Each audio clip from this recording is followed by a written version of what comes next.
This conference will now be recorded.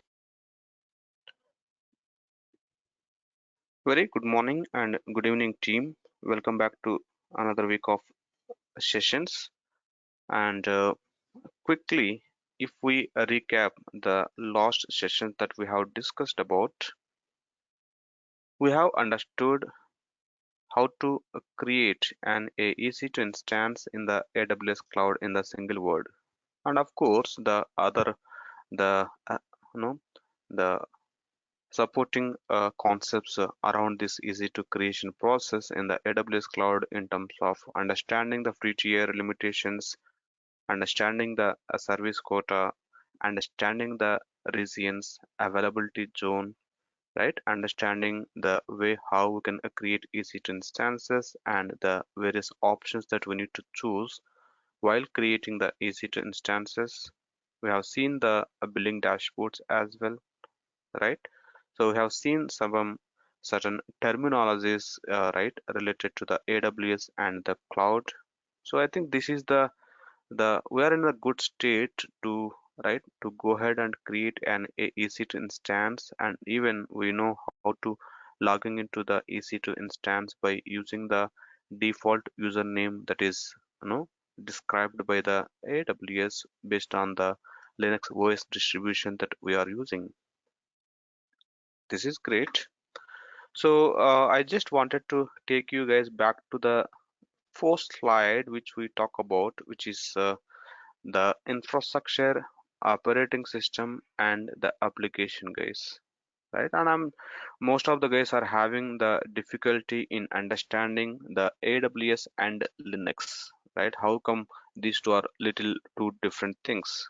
Right, that is where we already talk about this slide that no, the infrastructure is all about preparing your server, right?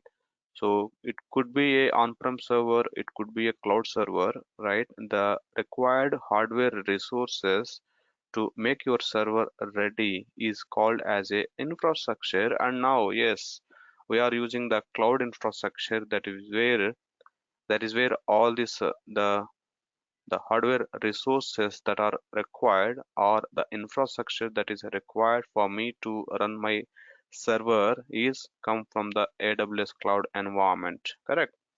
So when you go to the AWS, when you order an EC2 instance, so the AWS will be taking care of provisioning the required hardware resources for you. And of course, there are four important aspects that we need to look at when we talk about the infrastructure, right?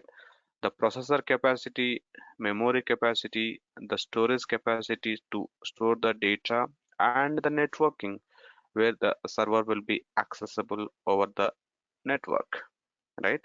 So this will be ready by the AWS and the server will be available for you.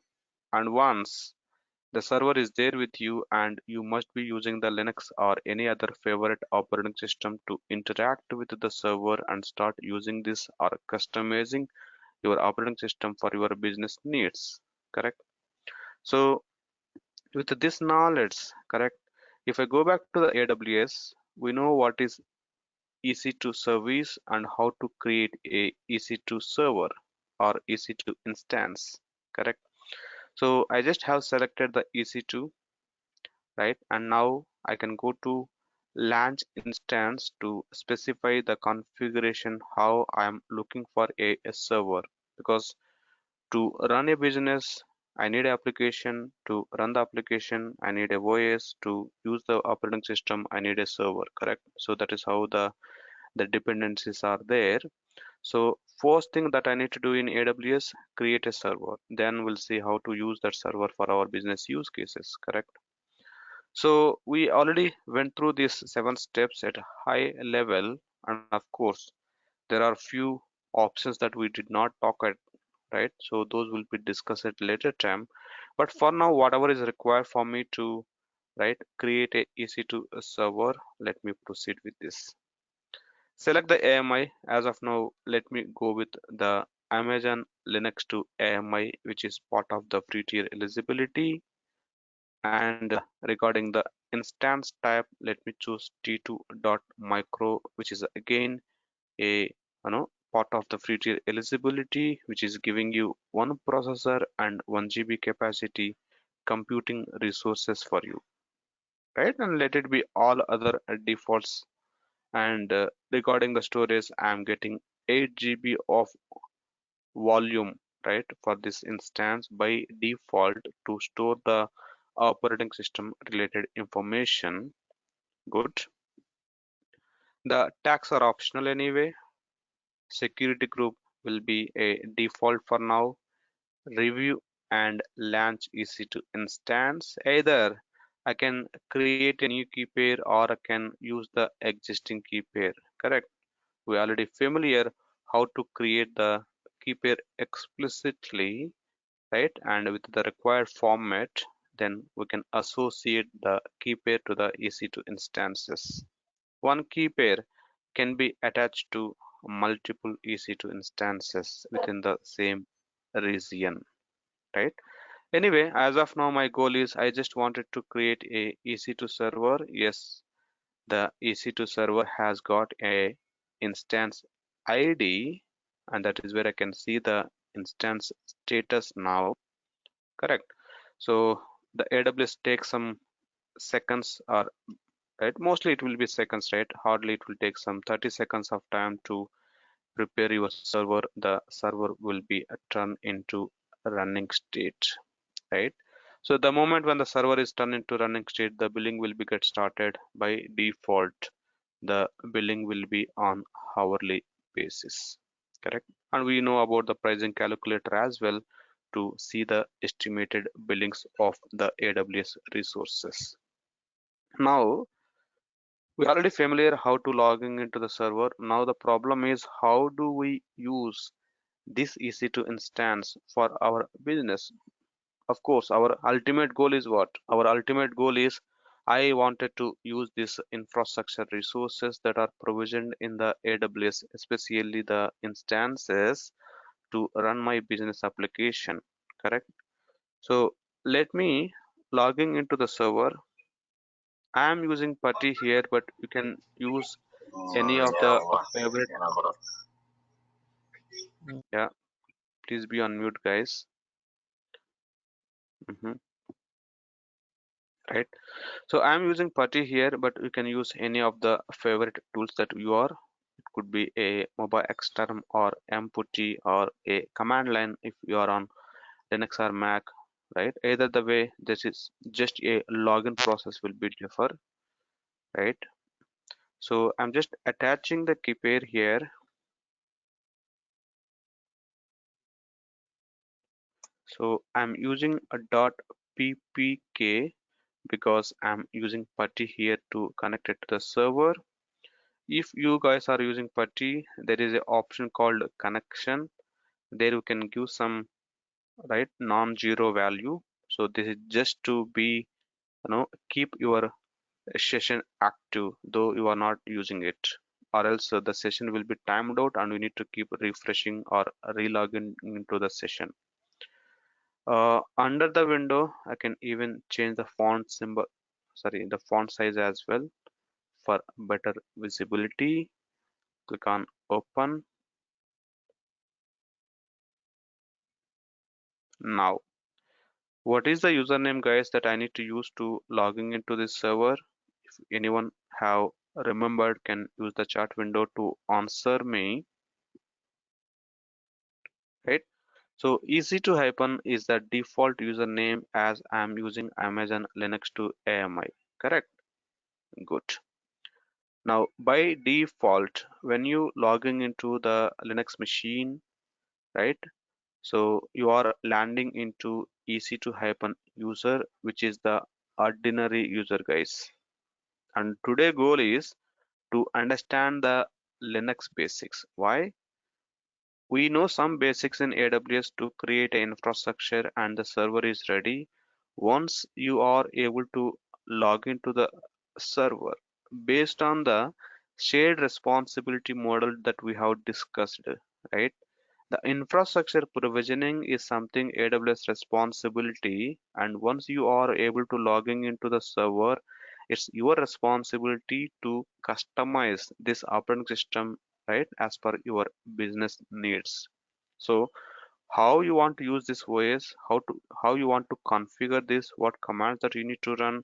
So it's your responsibility. Even if your OS is not working as expected to run your business, again, it's your responsibility to fix it because this is not related to the infrastructure.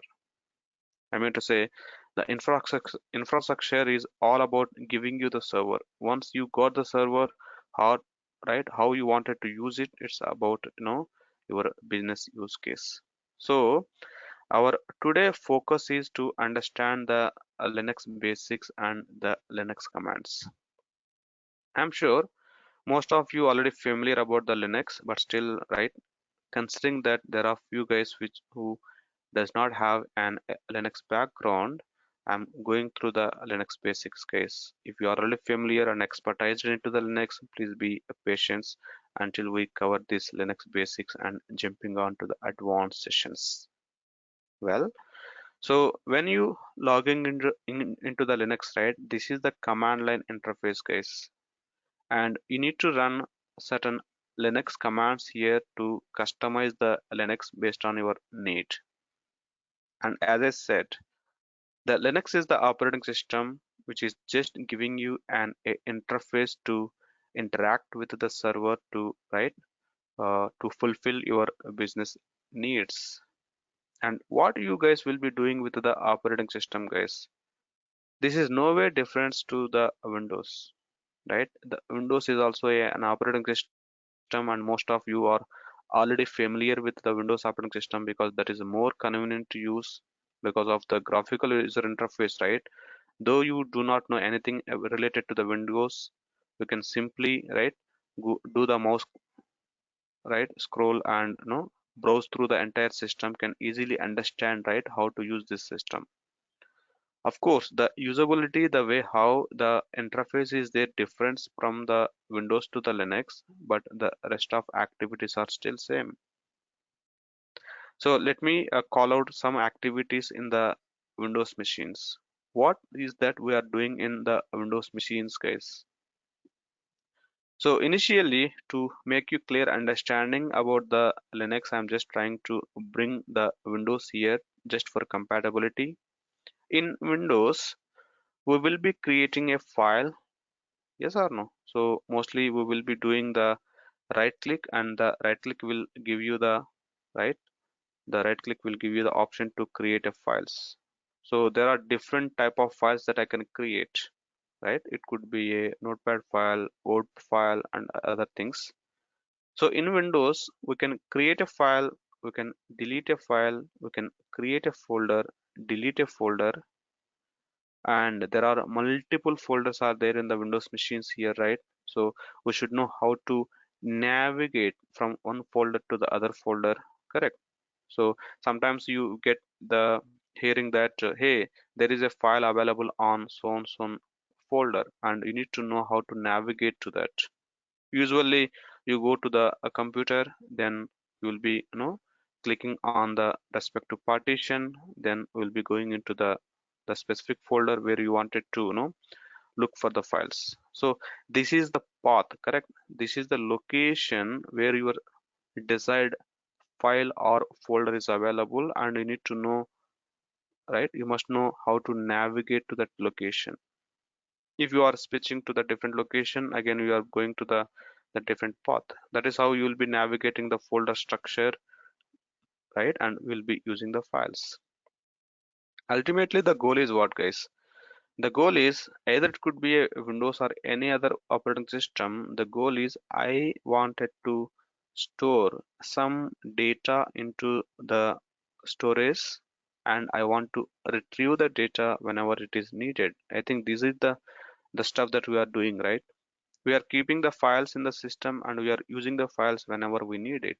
The file format, the file content could be different, but overall the use case of these systems are same, right? So the same scenarios that now I'm trying to do in the Linux as well, but this is a complete a command line interface. So we should know what is the command that we need to use to create a file, delete a file, create a folder, delete a folder, correct? And maybe copying the file from one location to the other location, understanding the folder hierarchy or a structure. How do I go from one folder to the other folder, correct? The problem is here, this is the command line interface. By default, when you logging in, right, it is just a blank screen. Now we need to work with this. So that is where, guys, I'm taking you guys to the Linux architecture first.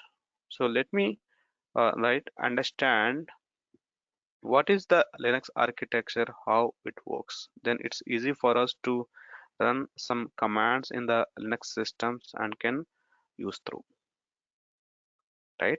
So if you ask me what is Linux, and of course Linux is the operating system, right?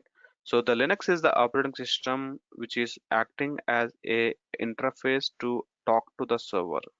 When I say server, the server which is having the hardware resources interconnected like the processor, hard disk, storage capacity, and few other as well. So to talk to the server, I need a operating system, and yes, we are installing the Linux operating system on top of this server, right? When we have Linux operating system installed on the server, and of course, one beauty thing here is in the cloud, you need not to install the Linux operating system. When you are ordering a EC2 instance, the AWS know how to deploy the required Linux OS for you, and you directly access the system. So the OS installation is completely removed when we are using the cloud infrastructure, right?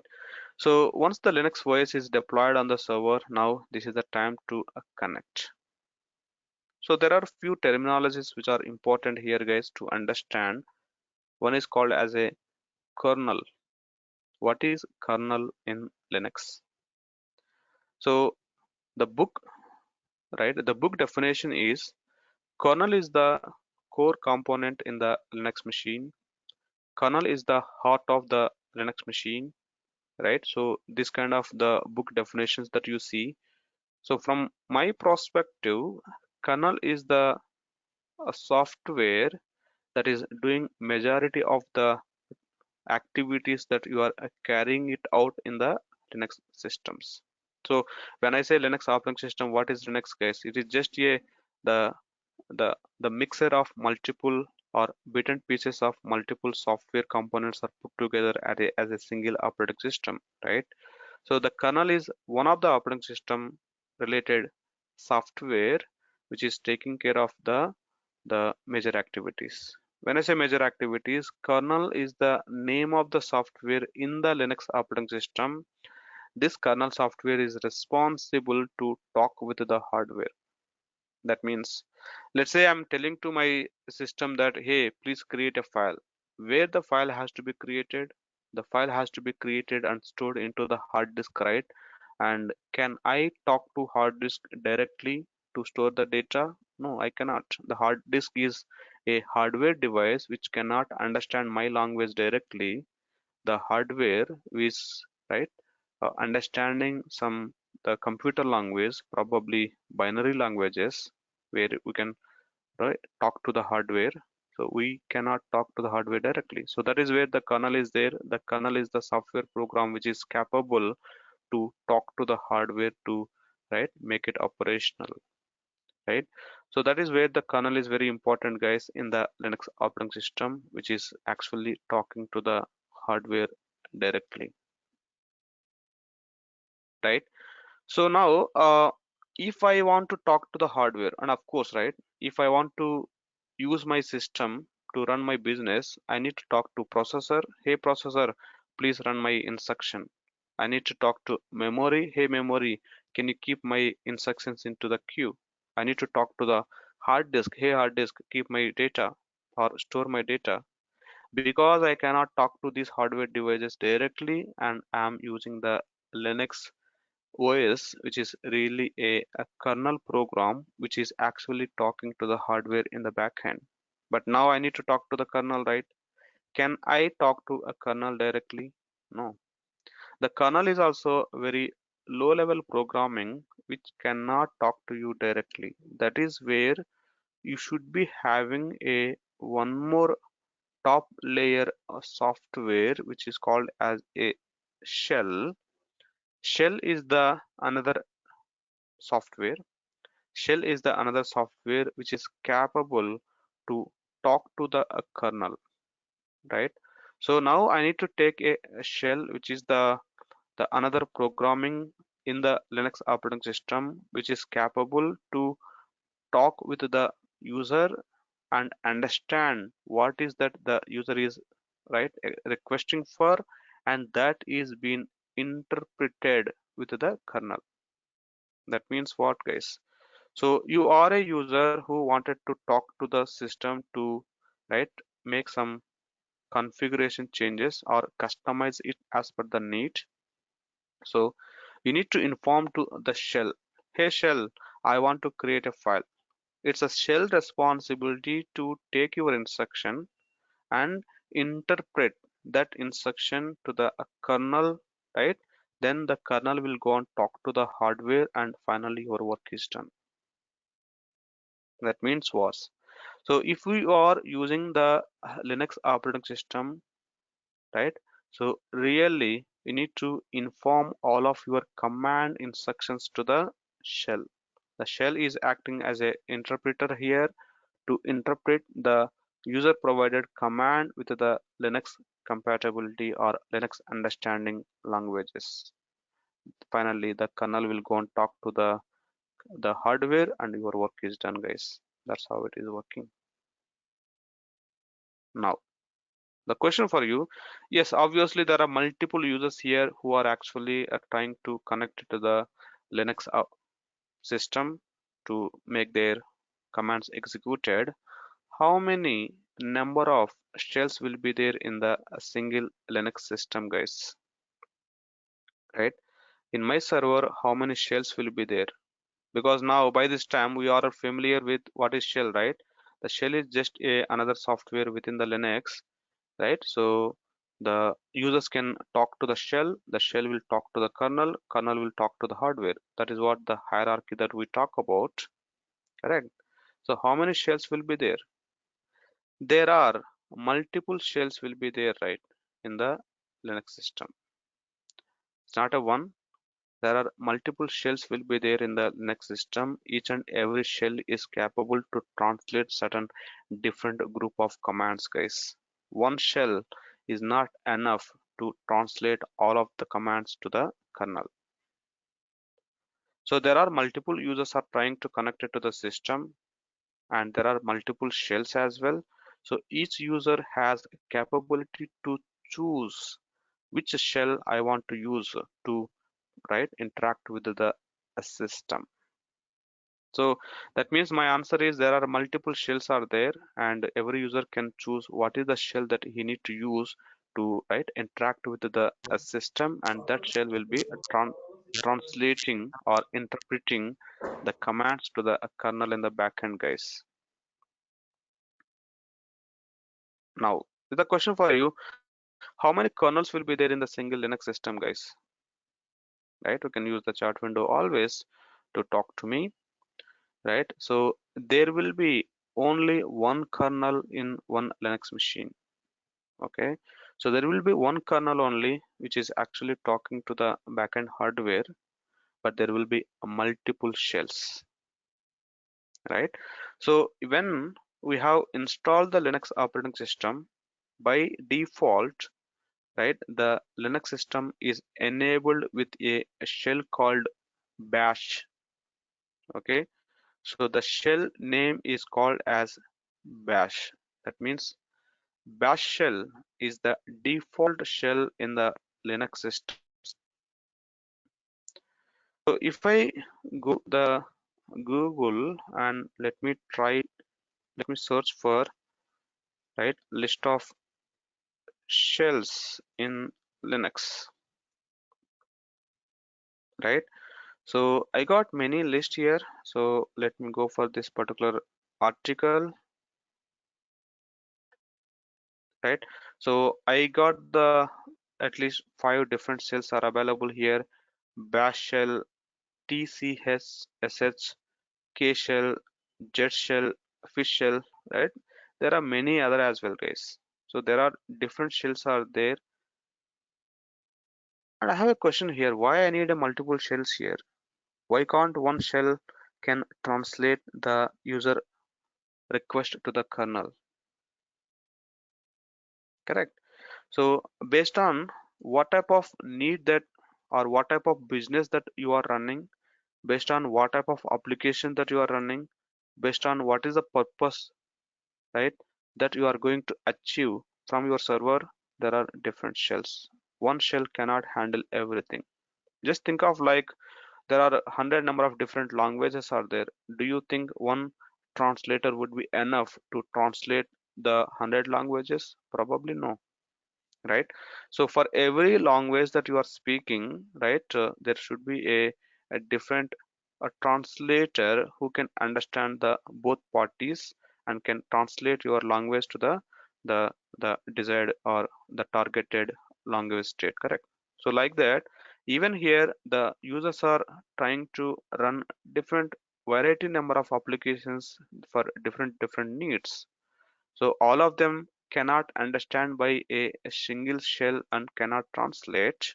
So there are multiple shells. You need to choose which shell is more convenient for me to, right, use, which can translate our commands to the kernel in the backend. And bash is the by default, guys, and yes, we are using a bash shell only throughout our program. Even in the real time, yes, we are using the bash shell only. We are not using any of the other shells as well.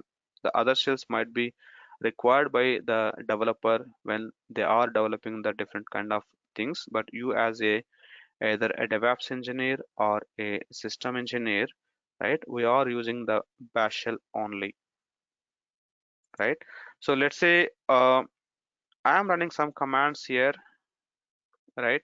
I'm just running some random text here, and you see the error here, command not found. That is the error that you are receiving here, and this is the command that you have given, right? So you have given the command to whom? I have given the command to a bash shell. The bash shell, you can see here bash. The bash shell is responding, stating that, hey, you have given a command called mkd. I don't understand what is this command. And then it is reporting that the command is not found. So that means every shell is designed to understand certain commands, and only those commands will be taken and will be, right, interpreting to the kernel in the backend. If you are giving any other command which cannot understand by the respect to shell, then that will be reporting the error that that command is not found, right? So almost all of the commands that you need to customize your Linux operating system as part of the DevOps engineer or as part of the Linux administrator, right? The bash shell is enough, and we need to learn the commands which are needed for us to configure the commands which will be understanding by the bash shell. So we need to go through all those list of commands, guys, and see which command will be helpful for what reason or what problems that it is solving for us. Let's say if I am giving a command called ls, you see I'm not getting any error. Why? The bash shell can understand this command and can interpret it to the kernel, and finally you got the answer. Of course, I have got a empty answer, that is a different case, but I have not got any error as of now at least.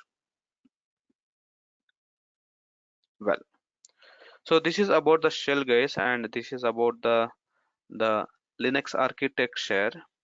That means finally out of this entire discussion, what is that we need to, right, make a note here.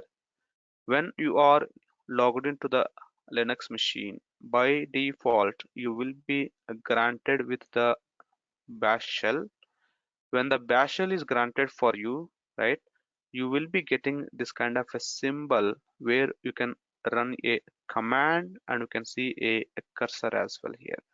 Correct.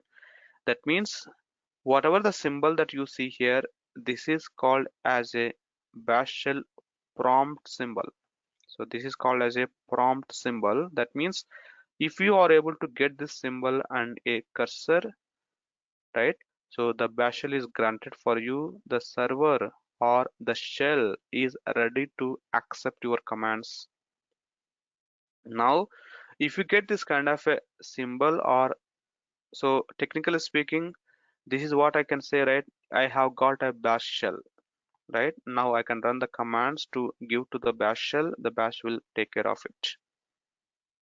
If you are not getting this kind of a prompt symbol, that means the bash shell is not ready to take your commands. And if the bash shell is not ready, obviously I cannot give any more commands to the system because the bash is not ready. And of course, I can show you the different no examples as well why the bash will not be ready for some reason. For now, I'm just running some command. Don't worry about what is this command for now.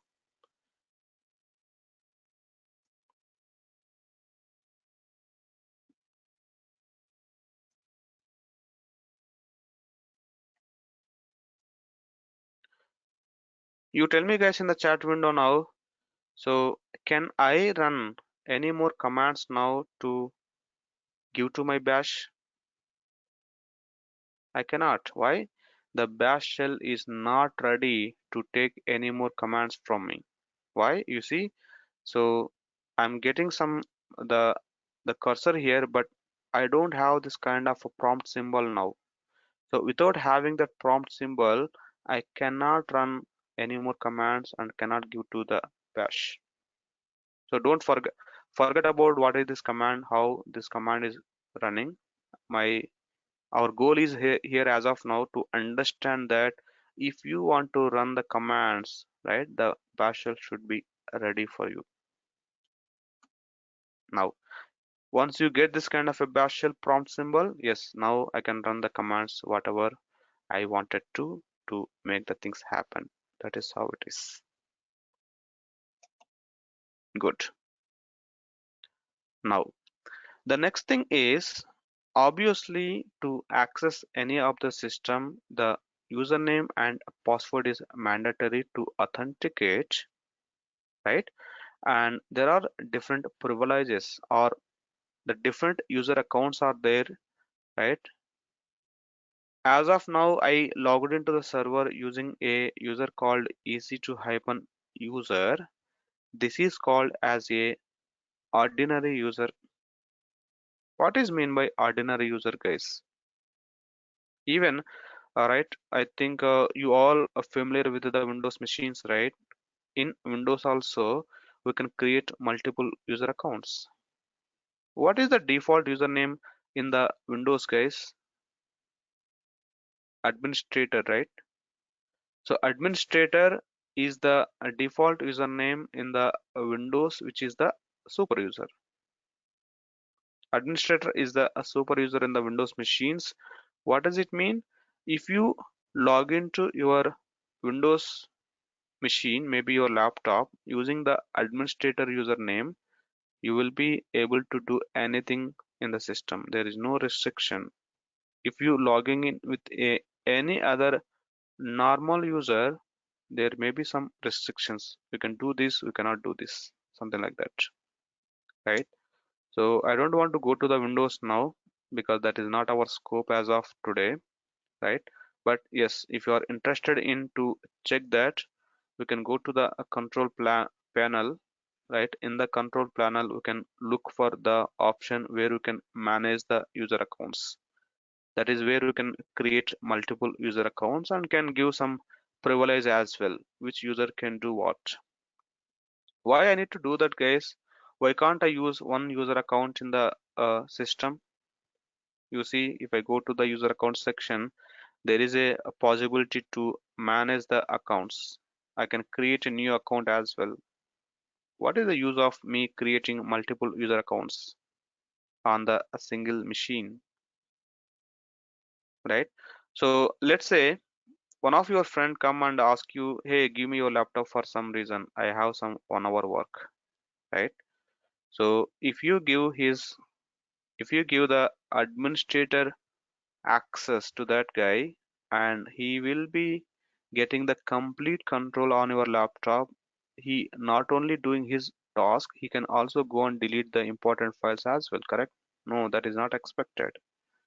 I have to give the access to the other user as well to my system, but I need to limit or restrict the other user as per his use no sorry as per his business need. That is where I need a multiple user accounts to logging into the same server with the different profiles. Correct. So now, keeping that in mind, yes, even in the Linux system, there will be multiple people are logging into the single system, single EC2 server.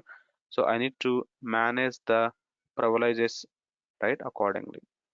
Hence, EC2 hyphen user is the ordinary user by default, right? And from this ordinary user I cannot run all the commands. There will be some restrictions.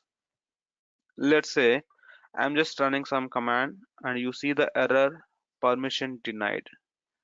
The bash shell is trying to interpret your command to the kernel, but it is right throwing you the error as permission denied. That means the currently logged in user is not having a permission to run this command. Again, guys, the goal is not to understand, sorry, the goal is to understand that the ordinary user cannot run all the commands. Don't worry about what is this command, how this command is. Now, if I want to get a super user access on the Linux machines where I don't need any kind of restrictions, then that user is called as a root. If you want to switch to the root account, you need to run a command called sudo su hyphen. Whenever you run a sudo su hyphen command, then you will be switching to the root user. ROOT is the username. ROOT is the super user in the Linux machines. If you logging into the Linux machines using ROOT user, then you will be getting the complete privilege on the system. When you are logging into the system using a ROOT user or a super user, by default your shell prompt symbol will be a hash. By default, all ordinary accounts prompt symbol will be a dollar and the super user prompt symbol will be a hash. It can be changing, but this is just for understanding purpose, right? So it's not mean that the super user cannot use the dollar as a prompt symbol, can be, but by default the prompt symbols are different just to understand that where we are now. Yes, currently I am in the super user account and there will be no restrictions in the Linux system, right? If you are logged in as a root user. To get into the root, this is the command that you need to run, and what is this command, how this command works will be discussed later, guys, right? Because as of today you need to do your lab practice. I'm just giving the command. We'll talk about this command in detail in the upcoming lectures. Now the question for you guys in the chat window, right? So once I logging into my EC2 server using EC2 hyphen user, so do I need to continue configuring my system as per my business need using this EC2 hyphen user, or I need to run sudo su hyphen and switch to the root? Obviously, remember, right? You will be switching to the root by running sudo su hyphen, then start running your commands from the root user only.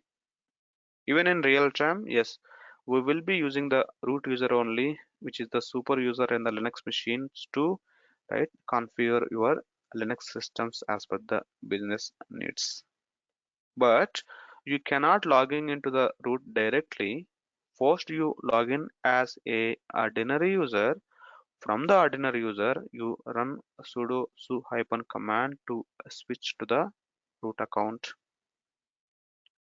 Direct root logins are disabled for security reasons. Good information. Now, clear is the command to clear the screen. Now we need to start understanding what commands that the bash can understand and what is the purpose of each and every command. Maybe I'll get started with creating a file, correct? And of course, our main use case is to store some data into a file in the machine and retrieve the data whenever we need it, correct? So to create a file, the command is touch. Touch is the command and specify the file name here. Hit enter. So this is the command and this is the argument. So argument in the sense the command is doing something and for that command I need to pass some values, right? So the values could be a, in this case the value or the argument is name of the file, right? So touch F1 is the command to create a file name called F1 and hit enter. Whenever you hit enter, this command will be passing to the shell. The shell will interpret it to the kernel. The kernel will talk to the respective parties and finally your command is executed and the things are done. Well, so let me run one more command, guys. Mkdir, the directory name. In the Linux, the folders are right called as directories. The directory folder both are same, guys. In the Windows terminology, we call it as a folder. In the Linux terms, we are calling it as a directory. To create a directory, the command is mkdir and the argument that I'm giving here, this is the directory name. What is the directory name that you wanted to create? And of course, you guys are right clear about the differences between the file and folder. Yes or no? What's the difference between file and the folder or the file and directory now? Right? Usually the file will contain a data, right? The directory will contain a subset of the another directory or the files, guys. Correct. Even in Windows, same thing, right? If you have a file, could be a notepad file, could be a MS Word file, the file will contain the actual content, correct? Whereas the folder will contain the multiple other files and other files, other folders, correct? Same thing here, the file will be containing some data in it, the directories will be containing some other no nested directories and the files. Good. So one major note here, when we are creating a file, there is no file type like in Windows. Windows we have a file type, right? The file is in .pdf, .word, sorry, .pdf, .txt, maybe .mp3, .mp4, correct? So there is something called .docx. All these are the different file types that we see in Windows. When we come to the Linux, right, there is no file type. Every file, right, is a regular file and just need to open the file and keep the content there. So that means the file extension is not followed here. I think let me rephrase my sentence, rather using the file type, right? The file extension is not really a matter. That means when I create a file called f1.txt, when I create a file called f1.pdf, right? So if you are following the extension, that extension is not really a extension, right? That is also treated as a file name only. Tell me guys in the chat window, in Windows, if you see a file called f1.pdf, what is the file name in this? F1 is the file name, .pdf is the extension, correct? The extension is not calculated, is not considered as a file name in the Windows, correct? But in the Linux, it's not like that. There is no extension followed in the Linux machine. If you are creating a file as f1.pdf, for example, the file name itself is f1.pdf. The entire, right, the entire thing is considered as a file name only because there are no extensions followed in the Linux systems. Good.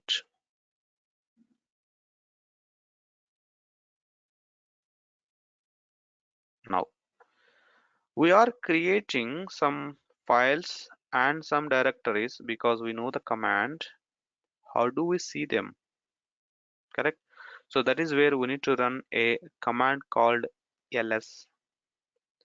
Ls is the command to see the list of files and directories that are created. Now I can see the ls command showing that there is a dir1 is the directory name, there is a f1 file, there is a f1.pdf file, f1.txt file, correct? So these are the list of files and the directories that we created and able to see them using a ls command. Good. So when we talk about the Linux commands, guys, it will be a command, it will be argument which you need to give supporting, right, what is the name of the file or directory that has to be created. Even it is possible to give the flag as well. Let's say the ls command is showing the list of files and directories, we can give the flag as well. The flags will be start with the hyphen, and after hyphen we can give some the letter here that is called as a flag. The flag will change the behavior of the command, guys, right? The ls command is to see the list of files and directories, that is true. Even here in the second time when I run ls-l command, here also it is showing you the list of files and directories only. The command purpose is not changed, but the behavior is changing based on the flag that we are supplying for that command. You see, in the second time when I run the ls command with the flag, I got the list of files and directories, but in a more information.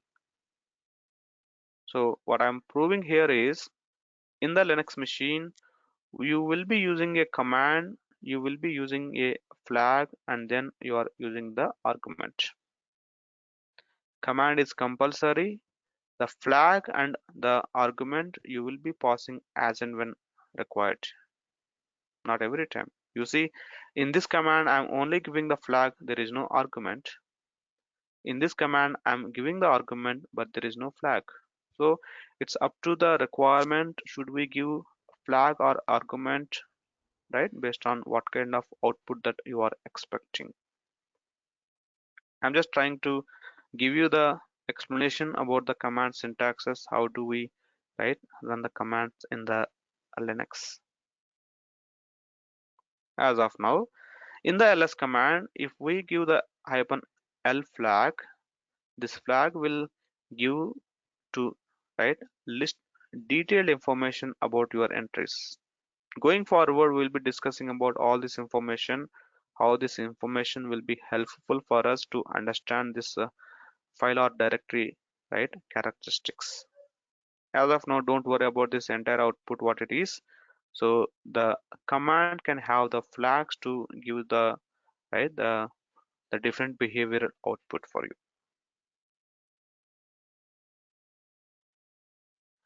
Clear is the command to clear the screen, guys. And when I run the clear command, is mean that the files and directories that are created are also cleared? No. The clear command is only to clear the screen. That means usually I'll be happy to run the commands from the top line, right? Rather running the command at bottom lines. That is the reason I'm doing the clear screen. All the previously executed commands, all the previously executed outputs, everything is there. Nothing is lost. You see, I just done the scroll up. When I do scroll up, I can see all the previously executed stuff still there, right? The clear command just take your prompt symbol to the top. That's it. That's where it is more convenient for us to run the further commands. Good introduction, right? Now, as I said, yes, the system has multiple user accounts, and we know the reason why we need a multiple user accounts to access the system, because we need to restrict them. I don't want every user logging in and do whatever they want, correct? So to create a user account, the command is user add, right? User add and the username. Let's say I want to create a username called PR. So the command is user add and the username. User is created. Now I need to give the password. Okay. So passwd is the command to set a password. I want to set a password for the user called PR. Hit enter. It is asking for the password.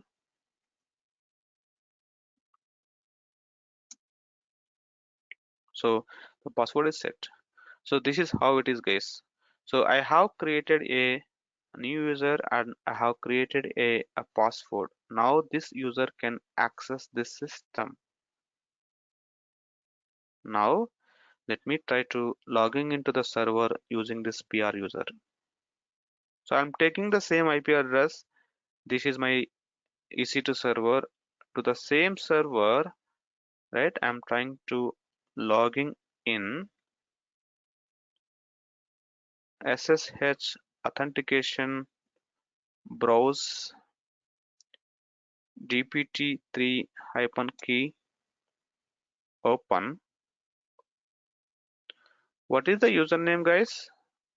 I have created a PR user in the system sometime back. Now I wanted to logging in. You see the error. The server refused our key, disconnected. So this is where I'm proving that the key pair that you have created, the PPK or PEM key, right? That key is valid only for EC2 hyphen username. That key you cannot use for any other usernames, guys. Here you see the PR user is already created, but I'm not able to log in with that same key because that key will not work for any other usernames. That is just I wanted to prove. Okay, then I don't use the key. I want to logging into the server with the user called PR. I know I have the password as well, right? So PR is the username to logging into the server, and still it is not allowing me to supply the password and logging into the system. So this is proving that in AWS, when you have created a EC2 server, by default, it accepts the login only for the default username, which is EC2-user with the valid key. You cannot logging into the server with your uh, user-defined user accounts. So here I have created a user, but I'm not able to logging into the server. Why? It is not accepting any password based authentications.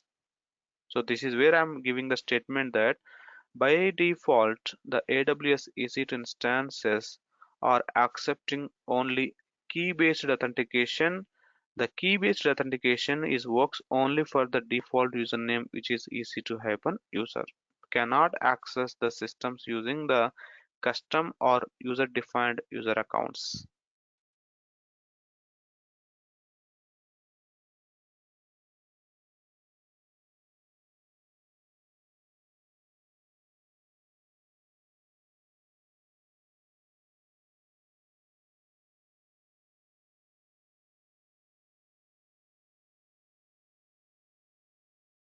And of course, we have the solution for this. We'll get into that, but I just wanted to talk about the problem and the behavior of the EC2, how it is by default, right? So you cannot access the system by using the root user by directly, right? That is what that statement we already talked about. The direct root accounts are disabled. So as of now, the only option for you to logging into the server is using EC2 hyphen username. Now, once you switch on to the root, guys, we already familiar how to switch to the root. If you want to go back to the EC2 hyphen user, you can always run a command called exit. You see, when you run exit, you come out from the root back to your ordinary user account, which is EC2 hyphen user. And there is one more beautiful command, guys. Who am I? The who am I command will tell you who currently logged into the server. So it's giving me the output that EC2 hyphen user. That means currently, right? EC2 hyphen user logged into the server. And if you do sudo su hyphen switch to the root, now you see who am I? Who am I is telling that the ROOT user is logged into the server. Well, so I have created a user called PR sometime back, right? But I'm not able to logging into the server using PR because the system is not accepting anymore, right? Logins, rather EC2 hyphen user. However, it is possible to switch to the different accounts, guys. You see, SU is the command to switch to the different user account. SU space hyphen space then the username that you wanted to switch. Who am I? Who logged into the server now? PR. So of course, later we'll discuss about how to logging into the server using this user-defined PR account by supplying the password directly from your party. As of now, I'm not able to. We'll see that problem, how to fix it later cases. But as of now, I'm showing you the other way. If you have logged into the server using one account, from one user account, we can switch to other user account by using a command called su. Su space hyphen space the user account, and now you see, yes, I logged into the server as a PR username. Let me come out. The exit will take you back to the parent user, guys. Okay, su space hyphen space PR. You see, I am able to switch to this user account without supplying any credentials. Why? This command is actually executing by root. When you are running the commands from the root, it is treated as a super user, and you are having the complete privilege to do anything on the system. So it need not to ask for the password. That is what we can see the behavior here. But just do the exit. Now who logged into the server? Currently, the EC2 hyphen user logged into the server. Now, if you want to switch to the PR user, you see it is expecting a password of this user. If you know the password of this user, right, then only we can logging into, sorry, switching it to that particular user, guys. This password was not asked when you ran the command sometime back because previously I ran the command from the root user. But if you run this command from the ordinary user, yes, it will expect the a password of this targeted user. So here the goal is I wanted to, right, uh, let you guys understanding how do we create a user accounts and the default behavior of the EC2 instance, how it will accept the logins, and how do you switch from one account to the other account from the current terminal or current session. This is nothing different, guys. Even we can see all these options in your Windows as well.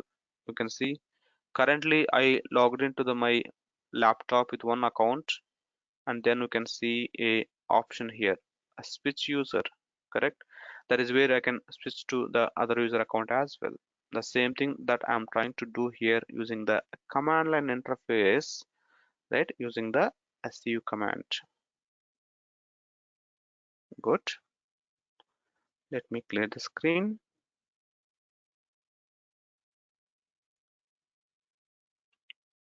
Well, so ls command, hmm, let me back to root.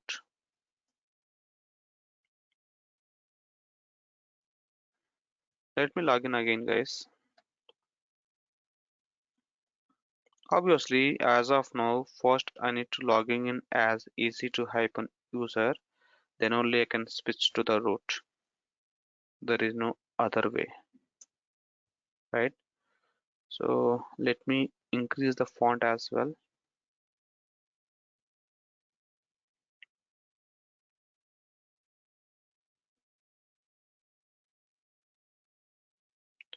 EC2 user, switch to the root, see the list of files and directories. Now I just wanted to introduce you a one more command called rm. Rm is the command to remove the files, guys. So the F1 file was created some time back, and I could see that the file is available in the listing. Now I want to delete the file, right? So rm is the command to delete the file, and we need to specify the file name, which file that you want to delete, and hit enter. It is asking for the confirmation. Yes, hit enter. The file is removed and the file is not available in the list. How do you remove the files in Windows, guys? Maybe you do a right click on the Windows on the file or folder and you select the delete, right? Same thing. I'm just doing the rm command here. Well, so let me delete one more file, guys. Rm f1.pdf is the file name, right? As I said, the file extension is not followed in the Linux machines. Everything is considered as a file only, right? So rm f1.pdf, let me give a one more flag here. You see the difference, guys? Previously, rm f1 command, when I executed, it is asking for the confirmation. Hey, you want me to delete a file, right? Now, when I use a flag called -f, the command is still same. I want to delete a file, but the behavior of the command is little changed because of the flag. What is the behavior? -f is the flag, which is the force, is mean that do not ask me the confirmation, directly go and proceed for the deletion. That is what does it mean by the force flag here. So hence the reason it is not asking me for the confirmation. So the file itself is deleted. You see, same way. If I want to delete this directory, right, the command is rmdir. Remove the directory and specify the directory name here, and the directory is deleted. You see in the ls command now I don't see any other. I can see only one. The rest of the files and directories are deleted using rm and rmdir commands.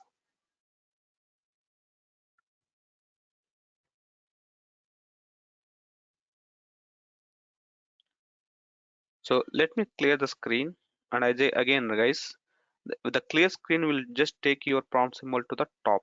Nothing else will happen. Nothing is going to be clear on your server side. Only the screen will go up and the prompt symbol will come at the top lines, just for your comfortability.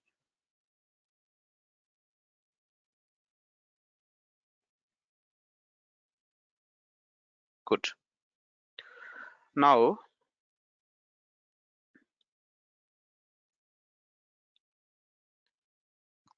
if I run a ls command here, guys, you see there are many other. How come? Sometime back I ran the ls command, but I don't see this many number of files and folders, but all of a sudden now I could see many. That means this is where we need to understand the Linux hierarchy, the Linux directory hierarchy.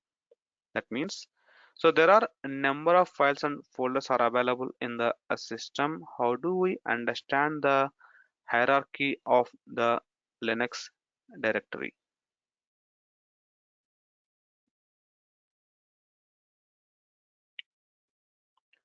What is the Windows folder hierarchy, guys? When I say a Windows folder hierarchy, Windows has a C colon, right? Under the C colon, we can see some folders. Under them, we can see some more subfolders. Under them, we can see some more subfolders, correct? That is the hierarchy. And C colon is the starting point, correct?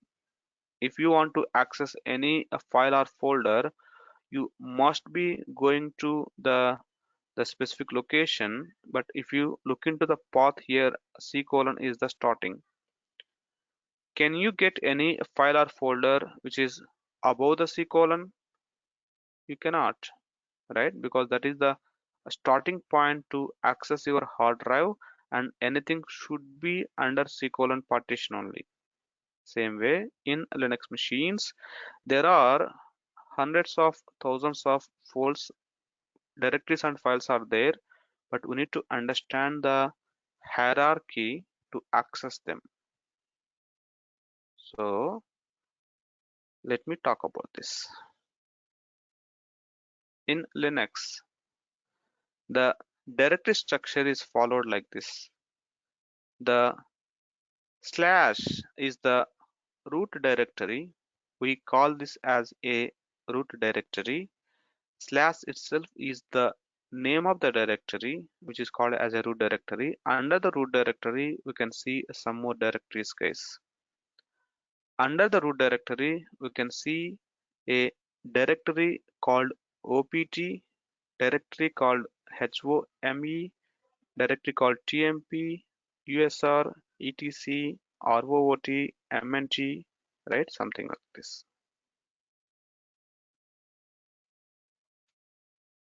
Under the each directory, we can see some subfolders as well. Let's say USR is the directory which is under the root directory. The USR has one more directory called BAN. VAR is the directory. Under that, there is a one more directory called WWW. Under that, there may be a one more directory called HTML. Under that, there may be one more directory possible, right? So this is nowhere different compared to your Windows, but the one confusing part here is the root directory, right? There in Windows, you see the root directory as maybe a C colon, that is the starting point where all of your directories are listed under. Here, slash is the root directory, and any other directory and files should be exist under slash only. Nothing will be there above the slash, above the root directory. You may be wondering by looking into these names, guys, what is OPT, TMP? These are the standard default directories that are present in the Linux system to store certain different type of the data. Like how come you will get a downloads folder, my documents folder, my pictures folder, correct? All those are the default folders that are available in the Windows systems that are created, right, when the OS is deployed. Why? Each and every folder has its own purpose, correct? So maybe the downloads folder is by default, all the downloads will be kept. My documents to keep the default documents, right? Maybe a program files is to keep all the installation files.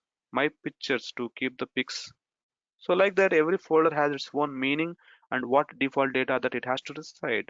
Same way here in Linux, there are certain default folders that are available, and each and every folder has some meaning, what type of data that it is resided.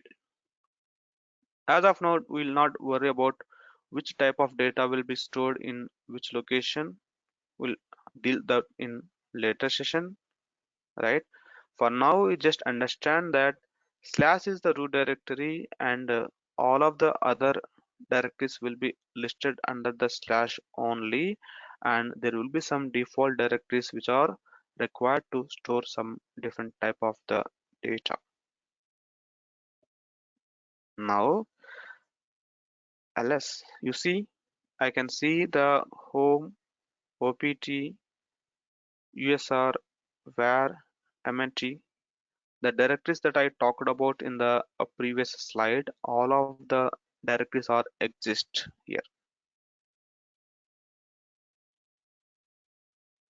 Good, right? So because there are multiple directories are available, obviously the next question would be, right, if I ask you, hey, go and create a file, and now we know the command, right? To create a file, the command is simply touch, then specify the file name that I want to create. This is great, but the next question is, there are there are multiple directories are available in the system. The file has to be created in which location, correct? That's more important. Even it will be the question in Windows as well. If I ask you, hey, please copy the movie file to, please copy the movie file. The next question would be, tell me the location where we need to copy. Tell me the location where we need to, right? Where the file is available in the system, because there are multiple folders are available. Then you will be giving the exact location, correct?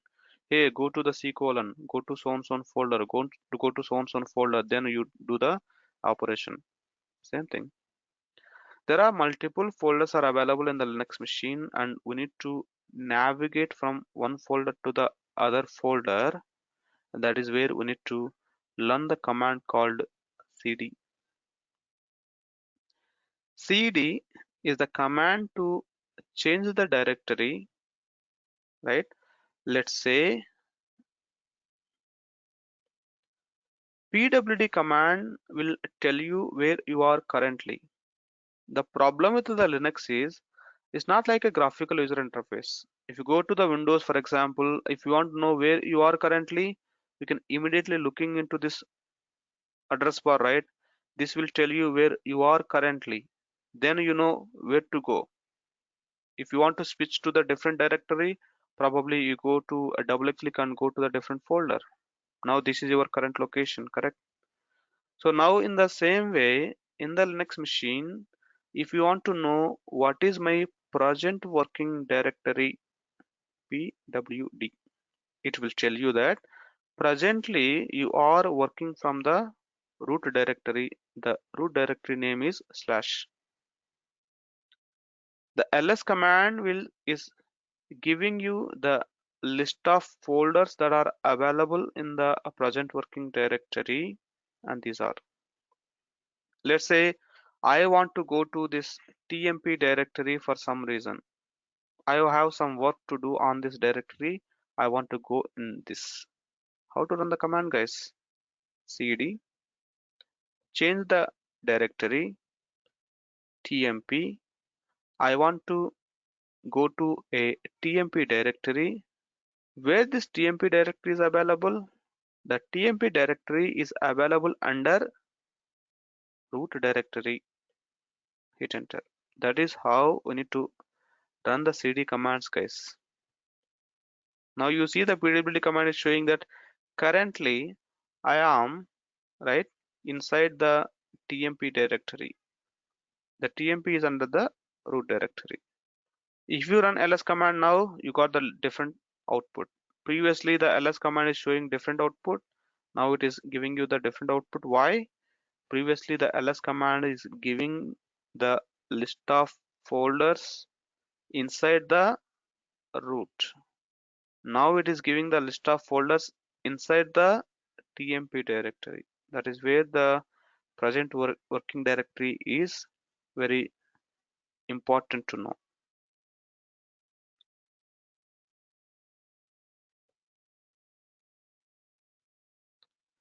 As per this directory hierarchy, guys, let's say I want to go to this opt directory.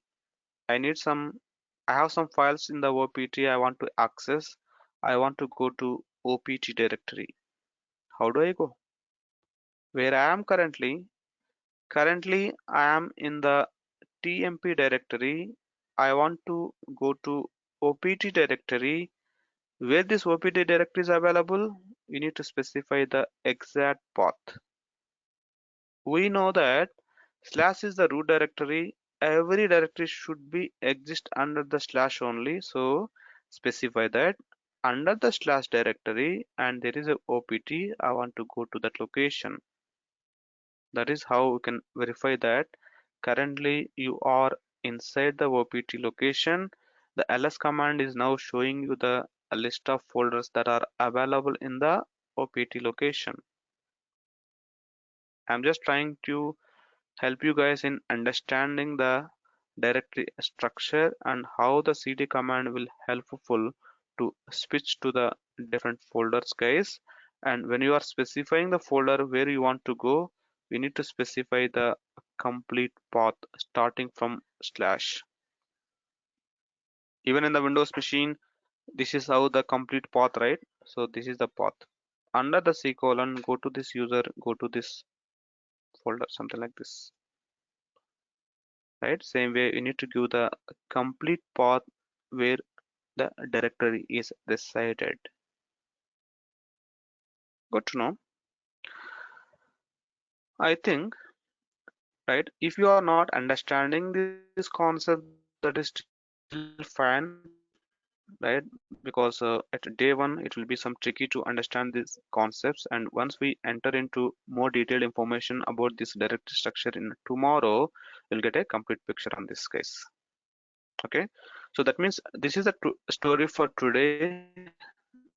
At Yeah, least hi we Priya, Saket have here. understood what is the Hello. Linux architecture, how the bash shell is required for us to run the commands, and the various commands that we have seen here to create a file, create a directory, remove the file, remove the directory, right? And understanding the way how we can logging into the server and the default behavior and creating the username, creating the password, right? And looking into the cd command, how the cd command is helping us to change the directories and the pwd to commands to get the confirmation where we are currently in.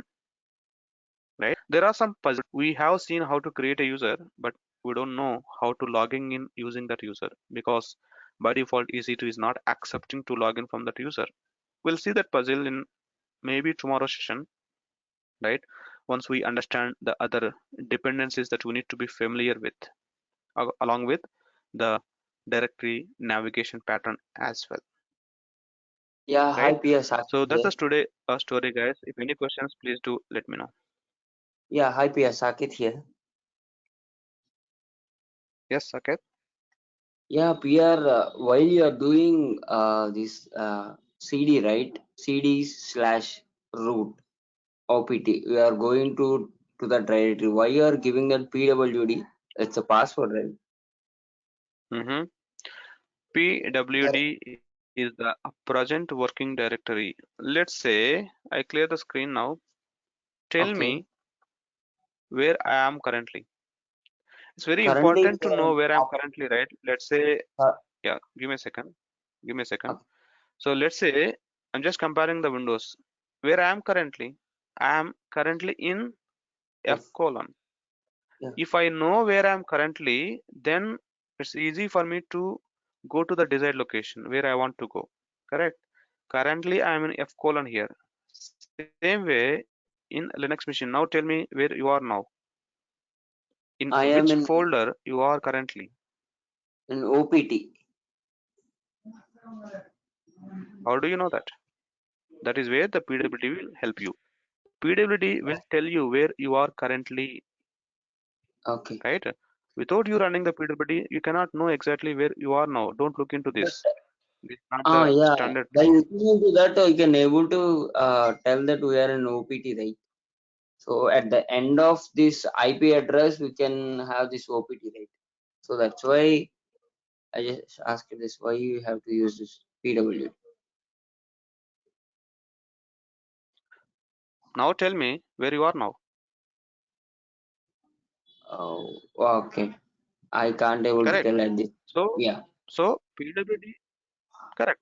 So PWD Okay. is the correct command to know Okay. where is your current working location.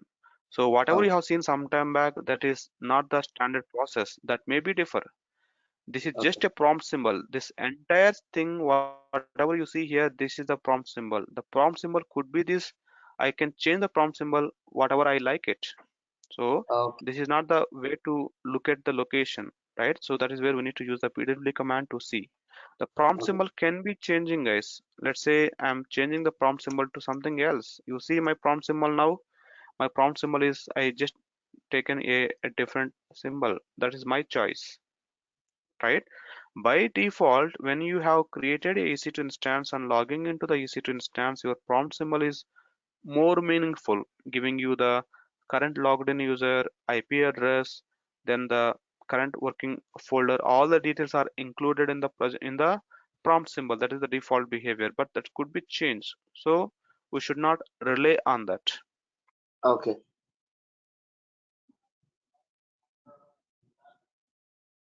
Okay, Pia. Thanks. Thank you. And again, just to give the clarification here, PWD is to give you in which folder currently I'm working on. PASSWD is the command that is to set the password. Both are not same.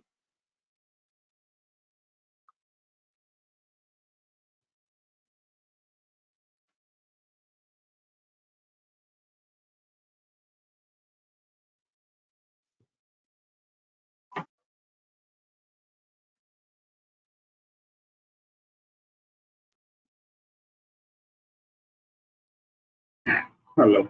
Here, Prasad here. Yes, Prasad. Yes, Yeah. Just now you created the PR is a new user, right? Just you try to log in, but you unable to log in, right? So if correct. that is the case, if you use a EC2 hyphen user, if you log in EC2 hyphen user, you have the key-based authentication. Can I copy that, enter the directory to the PR user? It is possible to log in, right? Correct. SSH directory is there in EC2-user. So Correct. the directory can copy into the PR user where I am able to plug into the party Correct. separate user. Correct, Correct. right? Yes. Okay, thank you.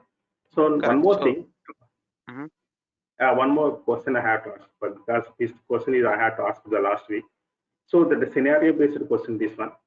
See, actually, my company is giving the one checklist. So in the in AWS, we choose the M4 series server. So this is the bare metal server.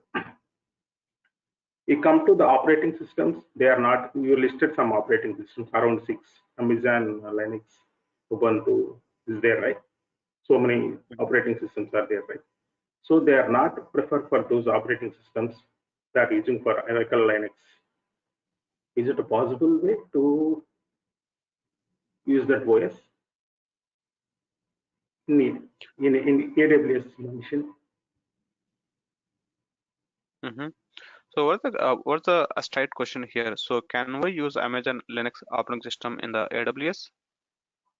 No, not using Amazon Linux. They are using for Oracle Linux. Okay. So So can we use Oracle Linux in the AWS? Is the question? yes, yeah, that is the question.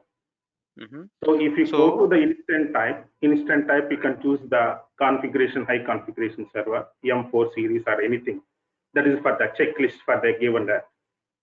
So the asked me, they don't use for the other, this completely customization here. Is well, it hold on. possible? Yeah. For the first question, right? So it's up to the AWS. Okay, if we Yes. see the list of, there are 42 AMIs that are available. If Okay. your if your Oracle Linux is listed in this 42, yes, you can. If your Oracle Linux is not listed in the 42, you cannot. Okay, so we need to see the list of OSs that are supported by the AWS, and we can use only those. If the Okay. respective OS is not supported by the AWS here in the list, you cannot. Okay. So I'm sure Oracle Linux is not listed, and I cannot Yes. use Oracle Linux in the AWS EC2 instances here, Okay. right? So the second answer for you, Okay. if you go to the in the quick start, of course this discussion will come later as well, right? Yeah. So I have jump onto the Linux today. So once I done with the Linux basics, because we should know how to use the Linux system. Once I Okay. back to the AWS, I'll talk about more about these scenarios. But as of now, since you asked me the question, right? Yeah. Yeah. So the quick start, whatever you see, these are the officially supported OS from the AWS side, Yeah. right? If you're looking for something which is not officially supported by the AWS here, we can go to AWS Marketplace. This is where the third parties are providing the different Software. wide variety of the their own OS flavors with the pack of their own customized software as well. Okay. Okay. Okay. Now we need to search in the AWS Marketplace. Is there any vendor who is supplying me Oracle related things? Yeah. His Let's say, 7.6 is there. correct. Oracle So let's Enterprise. say, hmm. Yeah. So Oracle Enterprise Linux 7.6, which are supporting by the Navisity, right? Navisite, right? Navisite is the company who are actually supporting this. Yes, Oh. we can take this and we can deploy Oracle Linux as well in the AWS. But this is not supported by the AWS officially. This is supported by the company called Yeah. Navisite, Yeah. and they have their own charges, and as per that we need to. Yes. Yes. So the OS also building will come here. Yes, once you Yeah. take this selection, obviously once the server is created and the server comes with this OS, and you can access the system as the way how we are creating and accessing the EC2 as of today, right? Same way, the Okay. only change here is the AMI I'm not taking from the AWS supported list. AMI I'm Yes. taking it from the marketplace, Okay. so that now this third party company is responsible to give you this OS flavor.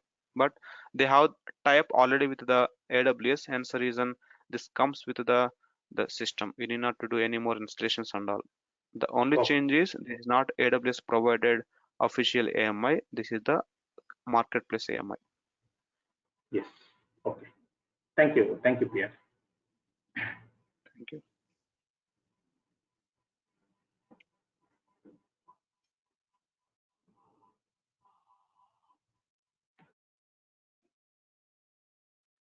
Yes. So yes, answering to ME, right? Yes, we can create our own AMI as well, and we'll be discussing that in down the line. Once I come back to the AWS after the Linux basics, we'll talk about those scenarios. But as of now, yes, we can create, and I'll be showing as well how to create our own customized AMI rather me using the AWS provided one. Hello, Pierre. Prasad here. Yes, Prasad. Yeah, so there were some color changes on the list once we execute the ls command. There were some having the folders and files having the different colors. So what was the purpose for that? Like how we can identify for the what purpose this color is there and what purpose? Mm-hmm. I think I'll go to here. Okay, so we need not to worry about this coloring. Okay, Okay. this is the default coloring how it will be there, but for now I can explain that the white color is white color means that is a file. This right, this color is about the directory. TMP is in green color, right? That means everyone has access to this. The other directories are restricted directories. Only a certain people can access, not everyone. So this green color is the directory which is having the access for everyone. That is how the the basic meaning about it. And wherever you see this kind of for the sky blue color, that is the linked directory or linked file.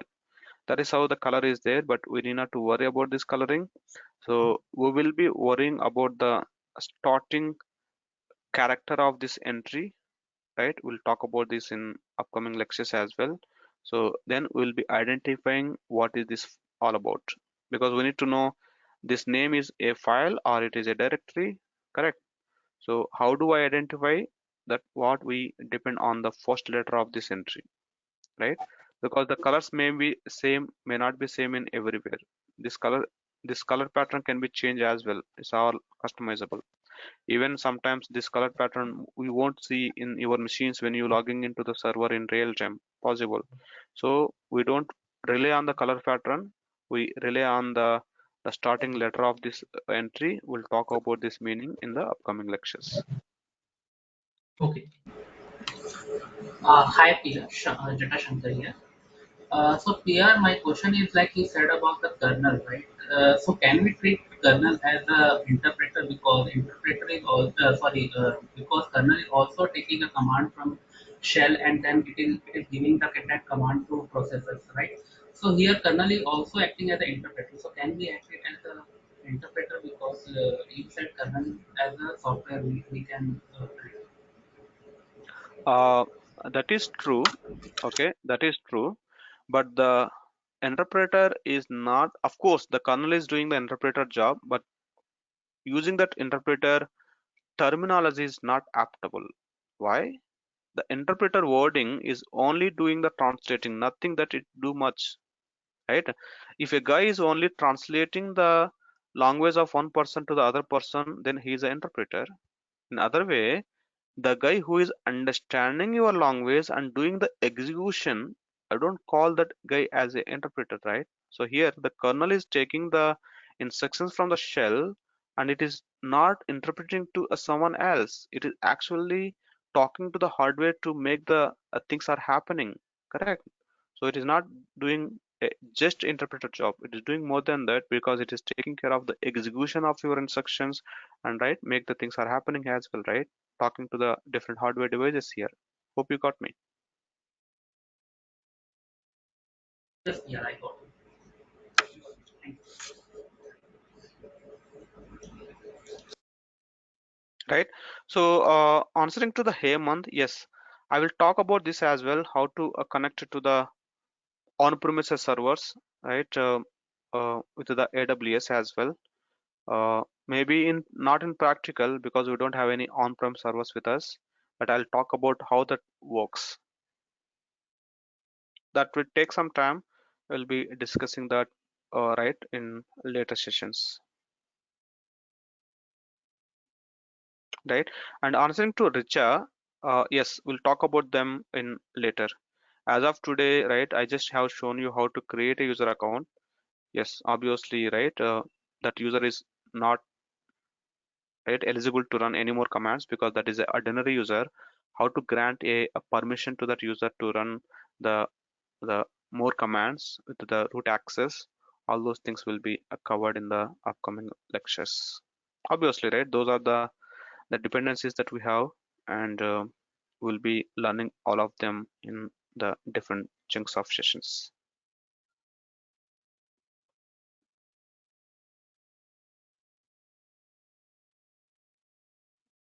Right.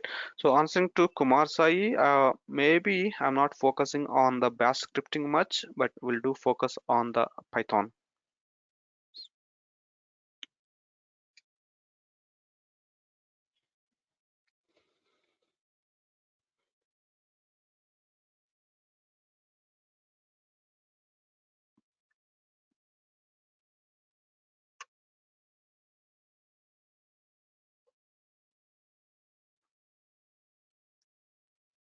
Yep.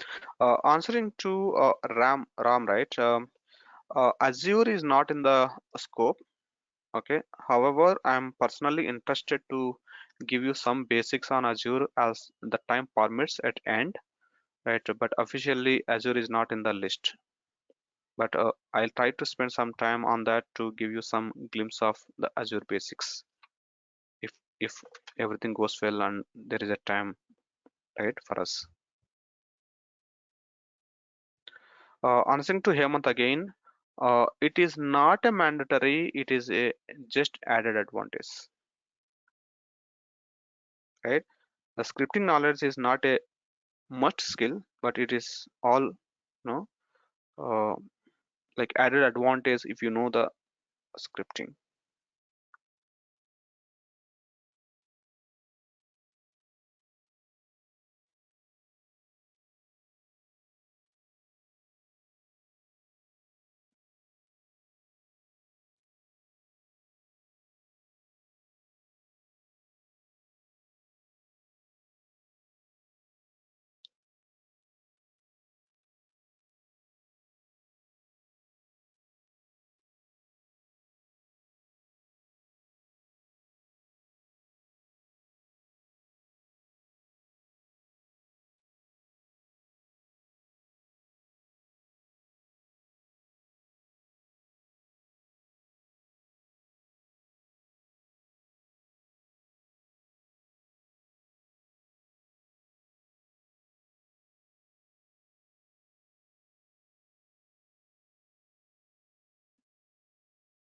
Yeah, so I encourage learning Python is really worthy rather scripting. Why? The Python is using in multiple places, right? In DevOps especially, right? So Python we can apply in many places, right? The scripting has very limitation. The Bash scripting is limited to only a Linux based system, right? Whereas the Python I can run in Lambda integration, right? And I can use in multiple places, and it's more easy as well to write a Python scripting rather the Linux scripting.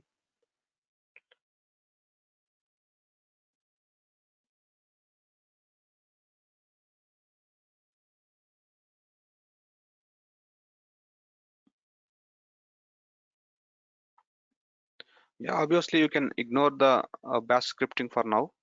Just focus on the Python scripting only.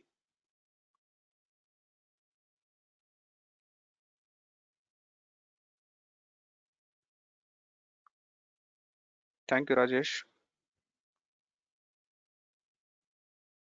Yeah, that's true, Hemant. Right. Obviously, there are multiple dependencies are there, right? So all these things cannot be done in one day. So yes, we'll be covering AWS EC2. Nothing is done so far, guys. Even AWS EC2 is not completed. Okay, there's a lot of things to do. Maybe right for next 1 month time, I'll be focusing on EC2 only. Okay, there are a lot of other scenarios to discuss about it. Yes, we'll cover about AWS EC2, S3, RDS, Lambda, VPC, CloudWatch, CloudTrail. There are a lot of things to discuss in AWS. Okay, nothing is over. We jump to the Linux because we need to know some Linux basics here to run the commands. We'll be switching back to the AWS again. We'll cover all of them.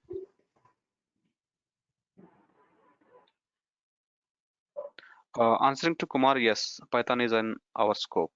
We will be, learning Python as well. Yeah, Prasad here. I have one more question here. Yes, Prasad. There is I think okay. Oh, I see. We have the services models is there, infrastructure as service, software as service, and platform as service. So then the AWS, all the services is, categories is different service models. So the AWS is more on the infrastructure as a service. Okay. It will come EC2 is part of the infrastructure as a service, is it? Correct. So okay, S3 is belonging to the same thing, is different.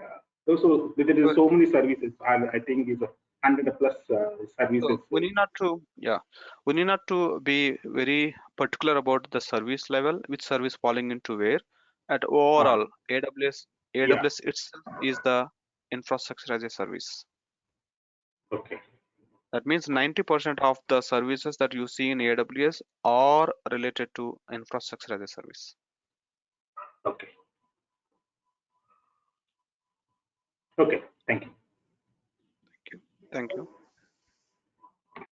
Yeah, hi Pierre, this is Sai. Here you can cover the cloud services or else Terraform because you mentioned about the all AWS services, right?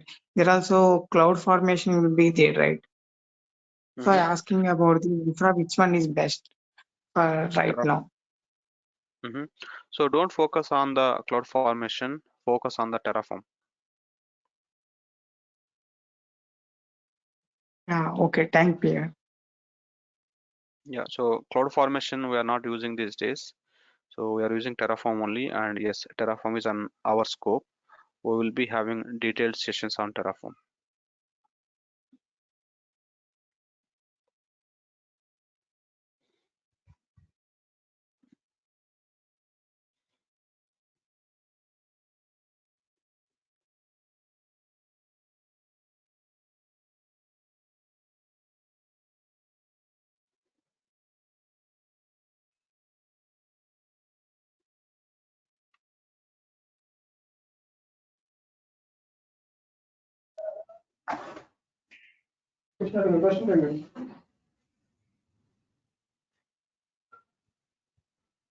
దూరం వెళ్ళిపో ఇంకా question ఏం అడగలేదు అడిగితే చెప్తాడు.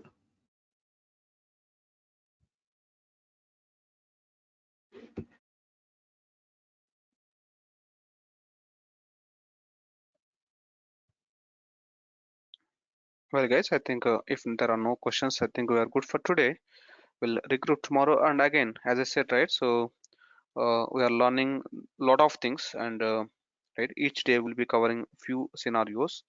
The other things will be followed up in the next sessions as per the dependencies, right, as and when we see when is the best time to learn that concept. I'll be bringing that into that particular scope. Okay, so but everything will be covered. So right, yeah, I think that's for today. Thank you, guys. Thanks for your time.